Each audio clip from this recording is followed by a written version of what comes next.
मालिम ने शहजादी को सोने के दराज में बैठाकर दूसरे पलड़े में फूल डालना शुरू किया, मगर उस रोज तो हद हो गई। एक टोकरा गया, पूरे बाग के पौधे खाली हो गए, मगर शहजादी वाला पुलड़ा उठ ही नहीं रहा था। बादशाह और मलका को खबर की गई। सारे महल में शोर मच गया। फिर पहरेदारों से पूछ के छुई तो उन्होंने बताया कि सिवाय एक बूढ़ी गधा करने के महल के करीब परिंदा तक नहीं।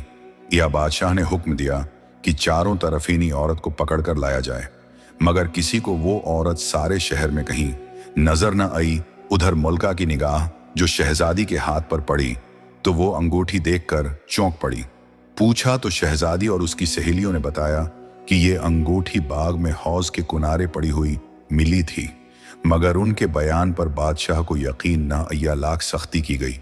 लेकिन उन सब का एक ही बयान था, जिसे झूठ समझकर सबको कैद खाने में डाल दिया गया।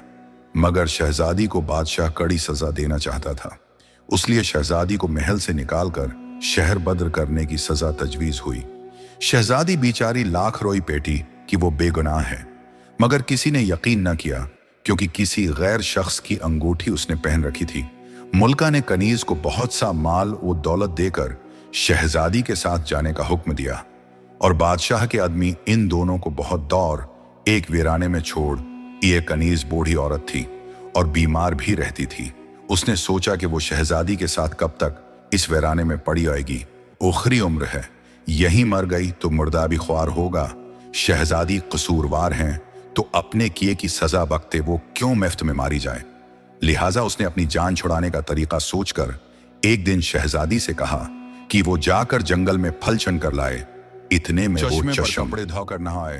अब कनीज ने क्या कि मोटा सा डंडा पकड़कर चश्मा के किनारे दरख्त की शाख से इस तरह बांधा कि वो दरख्त के तने से हुआ के जोर पर टकराए तो ठक ठक की आवाज दौर से सुनाई दे। ये काम करके उसने अपनी पोटली बगल में दबाई और चुपके से एक समझ चल दी।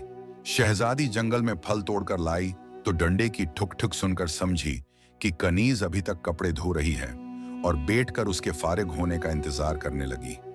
दोपहर ढलने को आई साए लंबे होने लगे, मगर ठुक ठुक की आवाज मुसलसल उठती रही।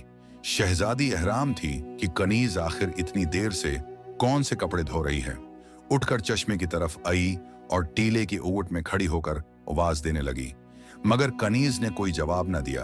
उसने डरते डरते झांक कर देखा तो उसके होश हो गए। वहां न कनीज थी, न कपड़े, और एक डंडा दरख्त के तने पर बचकर ठुक ठुक की आवाज पैदा कर रहा था। ये देखकर शहजादी परेशान तो हुई, मगर बेचारी क्या कर सकती।